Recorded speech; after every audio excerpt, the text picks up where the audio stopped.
Wa mandubah lan bid'ah yang sunnah. Kalau tadi ada bid'ah yang wajib, ada bid'ah yang haram. Sekarang yang ketiga, bid'ah tapi sunnah.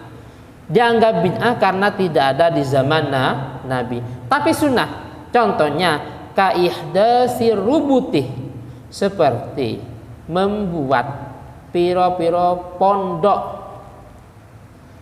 koyok membuat ihdas itu membuat atau mengada-adakan piro-piro pondok. Pondok nggak ada di zaman Nabi. Wal madarisi lan piro-piro madrasah. Wal madarisi lan piro-piro madrasah. Di zaman Nabi nggak ada, ya. Sistem belajar seperti ini, ada mejanya, ya. Ada mejanya, terus pakai sarung juga, ya. Pakai HP, ya. Ada kipas angin juga. Itu semuanya bid'ah, muhdas. Apa muhdas? Perkara yang baru. Karena di zaman Nabi tidak ada, tapi ini hukumnya sunnah. Wa kullu ihsanin, dan sahabat-sahabat kebaikan dan semua kebaikan lam yu'had yang tidak diketahui opo ihsan fil asril awali ing dalam zaman yang pertama.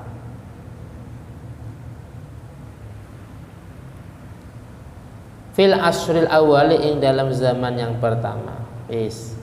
Sudah 3 hukumnya.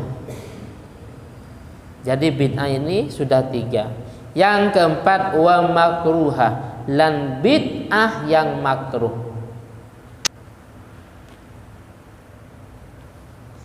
Lan bid'ah kang makruh. Contohnya kazakhrafatil masajid, seperti menghiasi piro-piro masjid.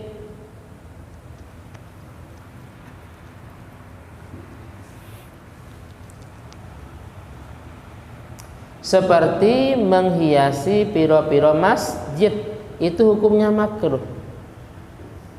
Terus apalagi pakai emas, insya Allah seperti itu, kecuali Masjid Nabawi, ya. Masjid Nabawi atau mungkin Masjidil Haram, itu beda. Walaupun menghiasi ada sutrahnya, itu pengecualian. Tapi kalau seperti di Indonesia, masjidnya mewah, tapi jamaahnya sepi. Masjidnya sudah bagus, direnovasi lagi, ya. 5 bulan lagi direnovasi lagi, ya. Jadi yang dipikirkan cuma renovasi. Kasihan juga, ya. Karena gini, itu kan barang wakaf. Kalau barang wakaf, anggaplah ini wakaf dari masjid, maka sisa-sisa bongkaran tadi itu harus digunakan ke masjid juga. Paham, ya? Contohnya ini bongkaran dari kayu Masjid A umpamanya. Kalau sudah dibongkar karena ini barang wakaf, maka harus digunakan kepada satu jenis, digunakan ke masjid juga. Tidak boleh digunakan untuk pesantren, nggak boleh. Apalagi untuk pribadi, ya. Apalagi dijual untuk pribadi, kepentingan pengurus lah, nggak boleh itu. Paham, ya? Jadi diusahakan, kadang sudah layak, sudah bagus, terus dibongkar lagi, nggak cocok. Sudah bagus 2 minggu dibongkar lagi. Kok ada aja kegiatannya. Kegiatan ada aja, ya.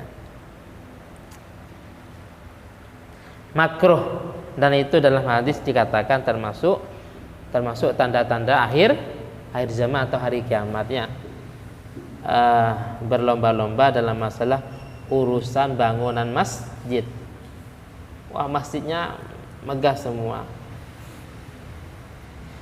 Wa tazwikil masohif, dan menghiasi piro-piro mushaf. Mushafnya bagus, ya. Kapan belinya? Sudah 20 tahun yang lalu, masih bagus. Kok bisa nggak pernah dipakai?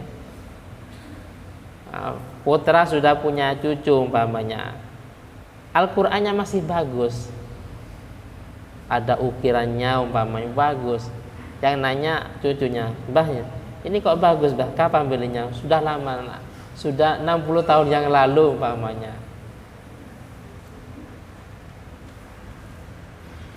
Sudah 4 hukumnya. Yang kelima, wa mubahah, dan hukumnya mubah. Kal musofahati, seperti bersalaman. Seperti bersalaman akibat sholati subhi, setelah sholat subuh, wal asri, lan sholat asar. Setelah sholat subuh dan sholat asar, salaman. Dan sholat maktubah yang lain, ya, sholat duhur, sholat maghrib, sholat isya, sholat jumat, bahkan sholat sunnah juga seperti lebaran. Jadi gini, ini hukum asal, ya, hukum asal. Karena hukum asal nanti hukumnya bisa berubah. Paham ya? Contoh, salaman setelah sholat itu hukum aslinya, hukum asalnya mubah. Tapi bisa jadi wajib. Contohnya apa? Kalau di pesantren dalam dunia pendidikan, bis mendidik, berarti bisa wajib karena sifatnya pendidikan. Atau gini, karena di tempat itu sudah biasa salaman, kalau tidak salaman menjadi omongan orang lain, berarti salaman bisa menjadi wajib. Paham ya? Ini hukum asal. Seperti pesantren, madrasah itu hukum asal sunnah, tapi bisa jadi wajib nanti, ya, bisa jadi wajib kalau memang itu memang satu-satunya bisa menampung dalam dunia pendidikan. Jadi memang ini yang harus pendidikan harus seperti ini umpamanya, berarti bisa jadi wajib. Wa tawassu, dan ngalap kajembaran atau ngalap keluasan, ngambil keluasan fil makal, ing dalam makan, wal masyrab, lan minum. Mubah. Wal masyrab, dan minum, wal malbas, dan pakaian. Wa ghairi dzalika, dan selainnya yang telah disebutkan. Maksudnya tawassu melebihi dari kebutuhan. Contohnya gini, sekarang kondisi lapar, butuhnya umpamanya anggaplah butuhnya cuma 6 on, tapi dilebih sedikit, itu namanya tawassu. Paham ya? Melebihi dari itu, ya hukumnya bisa jadi haram. Contohnya, kebutuhannya untuk makan cuman 1 orang umpamanya 1 kilo, 1 orang itu banyak enggak? Banyak. 1 kilo biasanya cukup berapa orang? 8 orang. 7. 1 kilo. Wis. Anggaplah 1 kelompok 7 orang ini dalam kondisi lapar. Kondisi lapar. 9 orang lah. Terus dengan 1 kilo mencukupi untuk 9 orang. Dengan 1 kilo ini mereka merasa sudah enggak lapar lagi. Sudah merasa tidak lapar lagi. Akhirnya itu yang namanya mubah. Kalau melebihi dari kenyang, itu haram. Aklul halal fauqa syiba haram dalam Raudhah. Aklul halal, makan barang yang halal, tapi fauqa syiba, melebihi kenyang, itu hukumnya haram. Jadi ini kondisi parah, hanya tercukupi. Melebihi sedikit itu enggak apa-apa. Tapi kalau melebihi banyak sampai kenyang dan melebihi lagi, itu yang haram. Begitu juga minum sesuai dengan kebutuhan, itu sudah selesai.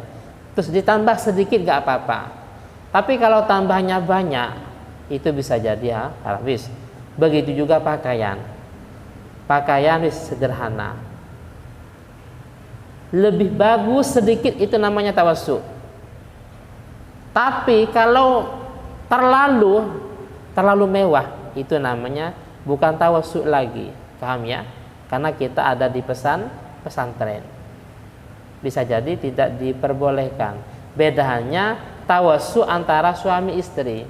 Contoh, biasanya kalau memberi belanja nafkah tiap hari 50.000. Tapi karena berada di hari Asyura, bulan Muharram, itu kan ada bahasa tawassu ya.